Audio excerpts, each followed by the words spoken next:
This is the Nokia E71, which I think is one of Nokia's best ever phones. Now, this phone came out in 2008 and was even rated the best phone of the year by Wired magazine.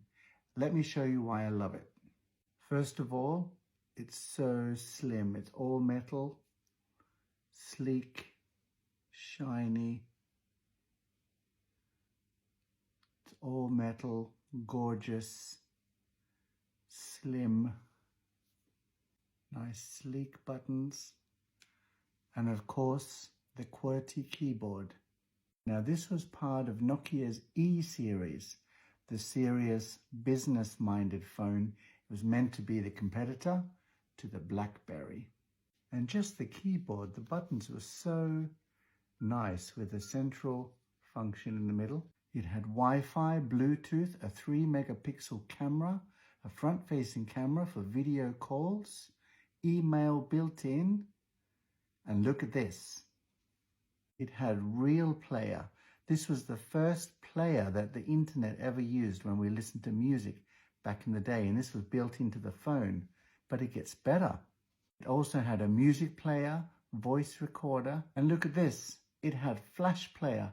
This could play Flash files for animation, music, all sorts of effects on the web. And if you thought only Apple devices had podcasts, look at this. It had a podcast app, built-in FM radio, it had a media player. It even had something called 3D tones, polyphonic ringtones. Whoa.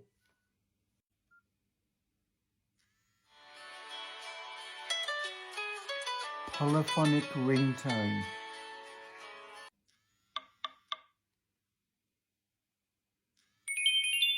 Even had an app for built-in internet radio.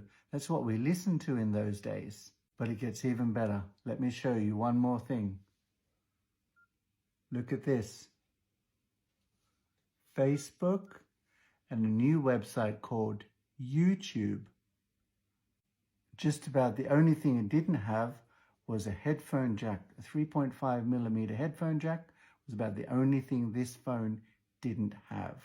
Of course, you could surf a limited version of the web, but look at this. It even had GPS functionality. All of that packed into this small, slim, sleek, beautiful metallic phone. The E71 is definitely one of my absolute favorite Nokia phones. This is my tech nomination for 2008.